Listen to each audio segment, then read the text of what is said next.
Tuloy ko na si Attorney Claire. So, I mean, kung paano ito ipakita sa news, yun yung pumapasok din sa atin. Kasi nakikita natin eh. So, siguro isang tabi natin yung mga nakita na sa TV. Kasi yan talaga yung news nila. Isang beses na saksak, isang beses na buksan ng salamin, or binasag yung salamin, news yan. Pero hindi naman lahat ng lugar. Kasi nga po, wala nang makitang malaking news. Walang maipakitang headline ng mga massacre na malalaki. Walang ganun. Walang makitang, ay hindi, meron. Di ba meron,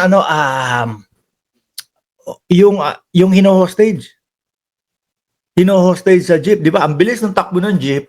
Tapos nakaganon yung hino-hostage. May patalim dito. Ano yun? Na-news yun. Sa Davao nangyari yun. Davao na naman!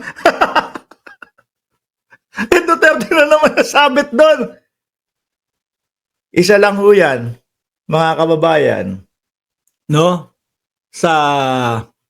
Ang ibig sabihin ay hindi totoo na ang Davao City ay safest city in Southeast Asia. Biruin mo, makikita mo. Saan ka nakakita?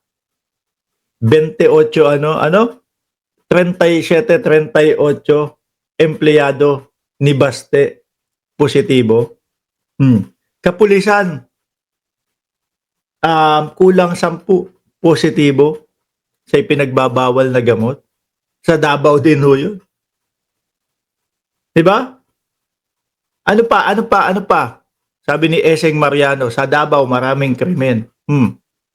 At yung mga nakaraan lang, di ba? Akala ko yung recto, mga kababayan, pugad na talaga ng mga ginagawang mga diploma, birth certificate. Akala ko yun na yung pinakamalaki. Ibang klase sa Davao. Libuhan. At yung mga nagawan pa ng peking birth certificate, mga Chinese pa. Oh. Di ho ba delikado para sa Pilipinas yan? Mga Chinese, gawan mo ng peking birth certificate yan, pag lumusot yan, makakabili na ng kalupaan yan. Tignan nyo yung nangyayari sa Palawan. Naibalita ito. Ito lang nakikita na. Panahon ni Pangulong Bongbong Marcos. Sa Palawan, malalaking mga negosyanteng mga Chinese bumibili ng kalupaan doon sa Palawan, ektarya. At ang ginagamit nilang dokumento, birth certificate, kasi kapag meron kang birth certificate, pwede ka na kumuha ng lisensya, pwede ka na kumuha ng mga NBI, lahat yan. Sa pagbili ng kalupaan, yan lang naman ang kailangan mo . Tapos ano gagawin nila? Etong Palawan na to, etong strait ng Palawan, madami na tayong, kumbaga, may lupa.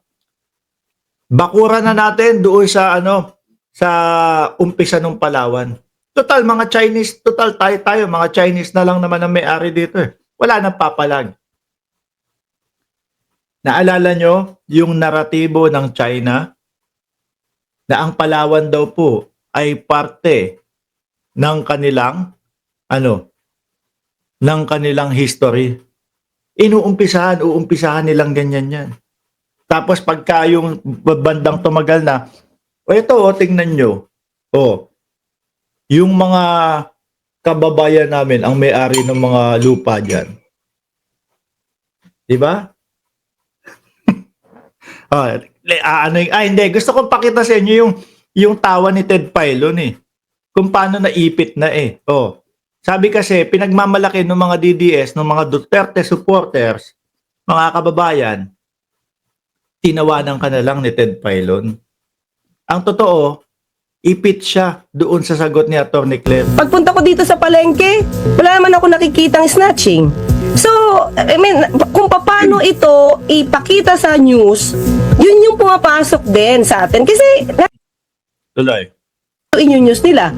Isang beses na saksak, isang beses na buksan ng salamin, or binasag yung salamin, news yan. Pero hindi naman lahat ng lugar nagbabasag ng salamin yung mga tao para magnakaw. Opo. So, paano ho kayo? Opo. Kaya yun, ma'am, kung kasi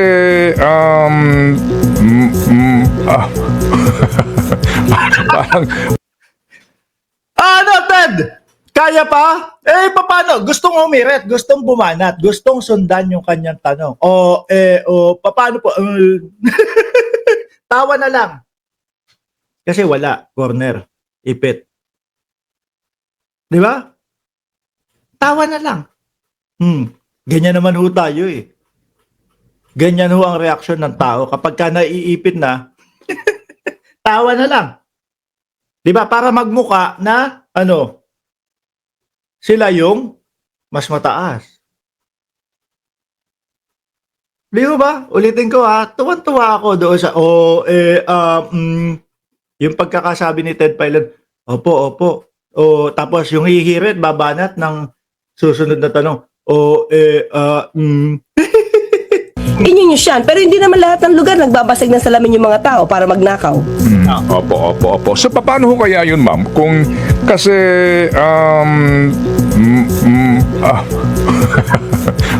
parang, paano?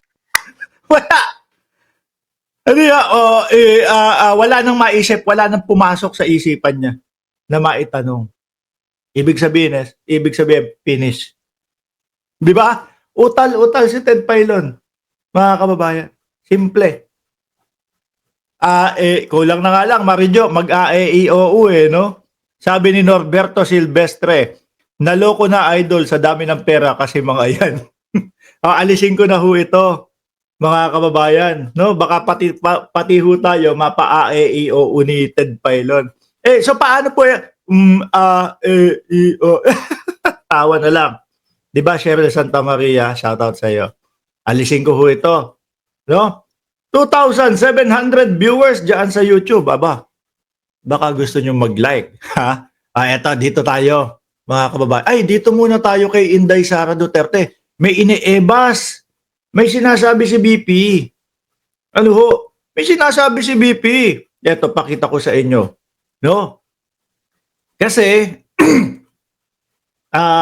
si Pope po, mga kababayan, si Pope Francis, alam naman po natin lahat, breaking news po yan, na alam na po, no? Ayan, si BP Sara, may pahayag, no? We pray, doon pa lang sa we pray, dating Pangulo, banatan mo nga, Pope, utang ina ka, umuwi ka ng... Ay, Diyos ko. Sasabihin pa lang ni Inday Sara Duterte na we pray. Tapos, PI ka, umuwi ka na. Diyos ko po, Lord. Eto, sige. Tuloy natin. Basahin natin yung kay BP Sara. Meron we pray. BP, ano po? Tanggalin ko muna si dating Pangulong Duterte. Ilagay natin.